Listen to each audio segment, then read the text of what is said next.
Hey everybody, welcome to another action-packed edition of Sketchy Go Ichie. I'm your host, Roger Andrews. I'm an artist, I'm an illustrator, graphic designer, overall content creator. And the content I'm creating for you today is another edition in the series called How to Not Suck at Art. Yes, I know it sounds crazy, but if you stick with me, I'm going to help you sort of get to the point where you're really proficient, or at least feeling pretty good about the art that you're laying down. So let me ask you a question. Do you love to draw?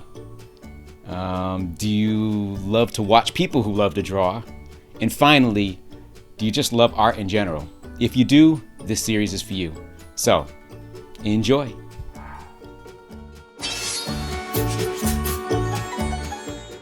Sketchy Go Ichie.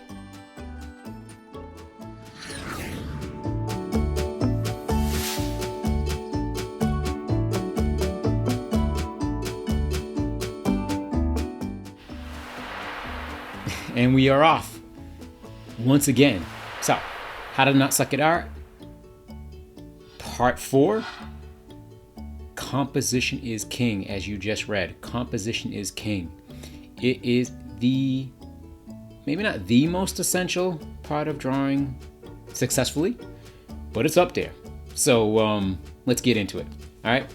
So if you notice here, there in the background, there, you could probably see it very, very faintly when this video first started. There's like a little Joker image.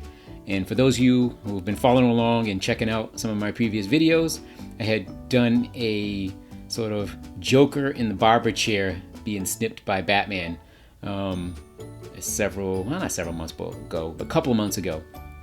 And so it's on my trusty iPad here. And so if you check out that video, you can get a sense of where that Joker came from. And so the composition of that was pretty clear. And hopefully it's as clear in this one. It's a bit more complicated.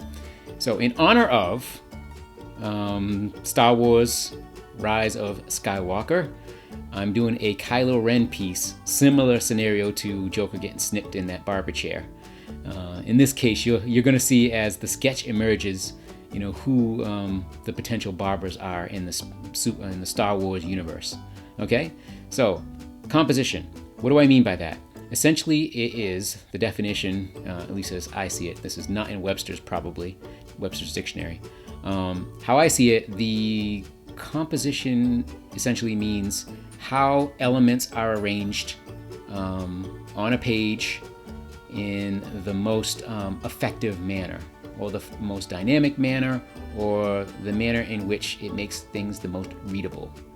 All of those elements, if you can put them together in a single composition, are ideal.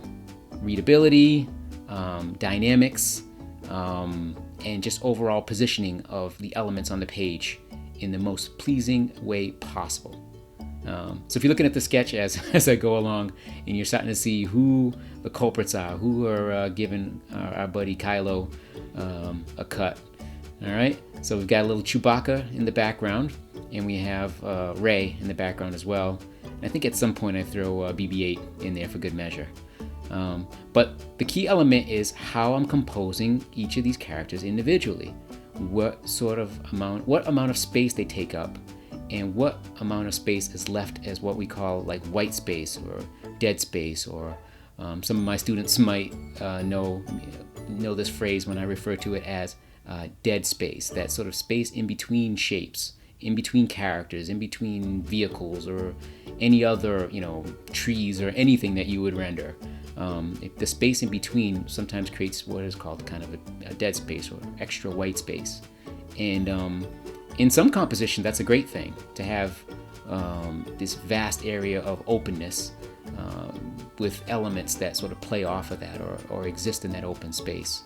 In some cases, you want to fill that space, as I'm attempting to do with that Porg in the background right over Chewbacca's head there. Hopefully you can see it. And then you see BB-8, and you slide him into that dead space just to the lower left below Kylo's. It would be his right arm there on the left side of the page, camera left. And then you can see there's an area there where I'm kind of filling in Rey's lightsaber. And then there's some little spittle coming out of Chewbacca from his scream, and the Porg sort of drifting off in the background. And all of these elements together create the composition. It's actually, I'll be honest with you, composition is probably more important in a lot of cases to the actual like render technique. What I mean by that is if you have a really well composed piece of art, how sketchy it is or how loosely it's rendered is less relevant to how those characters and how those storytelling elements are composed together on the page. So that's composition in a nutshell. And as you can see here, I try to fill the space, dead space or white space, with elements that do not take away from the lead character element. I think, hopefully, if I'm being honest with myself, if I'm successful in this piece, the first thing you look at are the eyes on Kylo Ren, right in the center of the page. And then your eyes will drift around to the other elements. And if I compose it in such a way, your eyes will start there and sort of drift off the page to the right. Because a lot of us in the West, we read left to right, so it's easy for me to compose things that start on the left-hand side of the page and take you right off to the lower right-hand corner. That's the goal. So that's why his helmet is in black. That's why he's in black in the center. His hair. Through composition, allows you to focus on those elements. So anyways, if you want to not suck at art, study composition of other artists, find your favorites and see how they do it, and really study that. Hope that makes sense. It should. All right, so here's the composition. I added a couple little highlights, a couple little shadows. I'm playing around with the shading of the background, but bottom line, it's all about composition. So if you like this video, guys, please feel free to subscribe and share with all your friends. Anyways, sketchy go ichie. Live your moment. Happy sketching, y'all. Peace.